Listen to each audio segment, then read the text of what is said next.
So, tikman natin.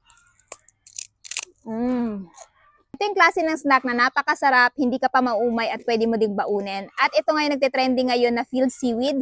So, ito yung itsura niya, guys. O, diba? Sa magkabilang gilid, meron siyang seaweed. Tapos sa gitna, ayan, meron siyang parang biscuits. Pero napakasarap nito, guys, at hindi siya nakakaumay. So, tikman natin.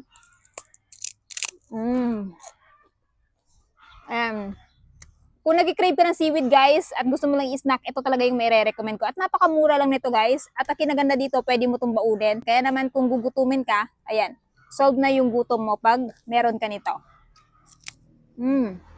Sobrang sarap.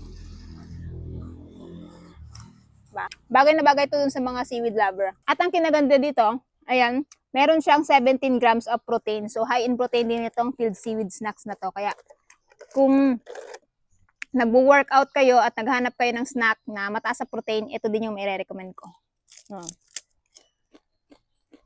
Sarap. Kaya naman guys, kung interested kayo at gusto nyo din i-try to, idadrop ko na lamang yung link nito dyan sa baba.